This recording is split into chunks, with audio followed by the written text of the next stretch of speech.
ಪರಪ್ಪನ ಅಗ್ರಹಾರದಲ್ಲಿ ರಾಜಾತಿಥ್ಯ ಸಿಗ್ತಾ ಇದೆ ಅನ್ನೋ ತಪ್ಪಿಗೆ ಬಳ್ಳಾರಿ ಜೈಲಿಗೆ ಶಿಫ್ಟ್ ಆದ್ರೂ ಕೂಡ ದರ್ಶನ್ ಸ್ಟೈಲ್ ಮಾತ್ರ ತಗ್ಗಿಲ್ಲ. ವಿಪರ್ಯಾಸ ಇದು. ಯಾವ ಕಾರಣಕ್ಕೆ ಇಲ್ಲಿಂದ ಅಲ್ಲಿಗೆ ಶಿಫ್ಟ್ ಮಾಡಿದ್ರೋ ಆ ಉದ್ದೇಶನೇ ಈಡೇರಿಲ್ವಾ? ಹಾಗಿದ್ರೆ ಬಳ್ಳಾರಿ ಜೈಲಿಗೂ ಕೂಡ ಸ್ಟೈಲ್ ಆಗೇ ಎಂಟ್ರಿ ಕೊಟ್ಟಿದ್ದಾರೆ ಕೊಲೆಯ ಆರೋಪಿ ದರ್ಶನ್.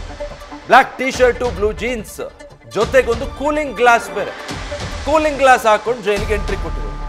ಒಳ್ಳೆ ಬ್ರ್ಯಾಂಡೆಡ್ ಡ್ರೆಸ್ಸು, ಬ್ರ್ಯಾಂಡೆಡ್ ಸ್ಲಿಪ್ಪರ್ ಧರಿಸಿನೇ ದರ್ಶನ್ ಬಂದಿರೋದು. ಪೊಲೀಸರ ಜೊತೆ ನಗ್ನಗ್ತಾ ಕೊಲೆಯ ಆರೋಪಿ ದರ್ಶನ್ ಮಾತಾಡ್ತಾ ಇರೋದು ಕೂಡ ನ್ಯೂಸ್ ಫಸ್ಟ್ಗೆ ಸಿಕ್ಕಿರೋ ವಿಜುವಲ್ಸ್ ಅಲ್ಲಿ ನೀವು ಗಮನಿಸ್ತಾ ಇದ್ರಿ. ಕೂಲಾಗೆ ಇದ್ದಂಗಿದೆ. ಆಗಿದ್ರೆ ಬಹಳ ಕೂಲಿಂಗ್ ಗ್ಲಾಸ್ ಹಾಕೊಂಡು ನಗ್ನಗ್ತಾ ಮಾತಾಡಿಕೊಂಡು ಪೊಲೀಸ್ ಅಧಿಕಾರಿಗಳ ಜೊತೆ ದರ್ಶನ್ ಒಳಗೋಗ್ತಾ ಇರುವಂತಹ ದೃಶ್ಯ.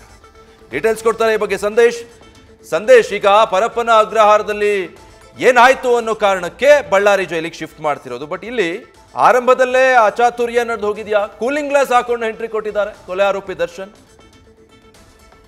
ವಿಜಯ್, ಇಲ್ಲಿ ಇಷ್ಟೆಲ್ಲ ಜನರು ಏನು ಆಕ್ರೋಶವನ್ನು ವ್ಯಕ್ತಪಡಿಸ್ತಿದ್ದಾರೆ, ಜೊತೆಗೆ ಜೈಲಧಿಕಾರಿಗಳು ಮೇಲಿಂದ ಮೇಲೆ ಅಕ್ರಮದಲ್ಲಿ ತೊಡಗಿದ್ದಾರೆ ಅನ್ನೋ ಆರೋಪ ಕೇಳಿ ಬಂದ್ರು ಕೂಡ ಇನ್ನೂ ಕೂಡ ಬುದ್ಧಿ ಕಲ್ತಿಲ್ವಾ ಜೈಲಧಿಕಾರಿಗಳು ಅನ್ನೋದು ಈ ಒಂದು ದೃಶ್ಯವನ್ನು ನೋಡಿದ್ರೆ ಕ್ಲಿಯರ್ ಕಟ್ ಆಗಿ ಗೊತ್ತಾಗ್ತಿದೆ. ಯಾಕಂದ್ರೆ ರಾಜಾತಿಥ್ಯದ ತಪ್ಪಿಗೆ ಬಳ್ಳಾರಿ ಜೈಲಿಗೆ ದರ್ಶನ್ ಅವರನ್ನ ಶಿಫ್ಟ್ ಮಾಡಲಾಗಿತ್ತು. ಆದ್ರೆ ಬಳ್ಳಾರಿ ಜೈಲಿಗೆ ಎಂಟ್ರಿ ಕೊಟ್ಟಂತಹ ಒಂದು ಸನ್ನಿವೇಶವನ್ನ ಅಥವಾ ಆ ಒಂದು ದೃಶ್ಯವನ್ನ ನೋಡಿದ್ರೆ ಬ್ರಾಂಡೆಡ್ ಟಿ ಶರ್ಟ್ ಹಾಕಿದ್ದಾರೆ, ಜೀನ್ಸ್ ಹಾಕಿದ್ದಾರೆ, ಕೂಲಿಂಗ್ ಗ್ಲಾಸ್ ಕೂಡ ಇದೆ. ಜೊತೆಗೆ ಆ ಕೈಗೆ ಹಾಕಿರುವಂತಹ ಕೋಳ ಏನಿದೆ ಆ ಕೋಳವನ್ನ ಕೂಡ ಅವರು ಜಾಕೆಟ್ ಮುಖಾಂತರ ಮುಚ್ಕೊಂಡಿದ್ದಾರೆ. ಅಂದ್ರೆ ಹೊರಗಡೆ ಕಾಣಿಸ್ಬಾರ್ದು ಅನ್ನೋ ಕಾರಣಕ್ಕೆ ಆ ಕೈಗೆ ಹಾಕಿರುವಂತಹ ಕೋಳವನ್ನ ಜಾಕೆಟ್ ಮುಖಾಂತರ ಮುಚ್ಕೊಂಡಿದ್ದಾರೆ. ಜೊತೆಗೆ ಪೊಲೀಸರ ಜೊತೆ ನಗ್ನಗ್ತಾ ಮಾತಾಡ್ಕೊಂಡು ಅವ್ರಿಗೆ ಹ್ಯಾಂಡ್ ಶೇಕ್ ಕೊಟ್ಟು ಜೈಲಿನ ಬ್ಯಾರಕ್ ಒಳಗೆ ಎಂಟ್ರಿ ಕೊಡ್ತಾರೆ. ಅಂದ್ರೆ ನಿಜಕ್ಕೂ ಕೂಡ ಇದು ಎಲ್ಲೋ ಒಂದ್ ಕಡೆ ಇನ್ನು ಜೈಲಧಿಕಾರಿಗಳು ಬುದ್ಧಿ ಕಲ್ತಿಲ್ವಾ ಅನ್ನೋದು. ಯಾಕಂದ್ರೆ ಈಗ ಸನ್ ಗ್ಲಾಸ್ ಅನ್ನ ಹಾಕ್ಬೇಕು ಅಂದ್ರೆ ವೈದ್ಯರ ಸೂಚನೆ ಇರಬೇಕು.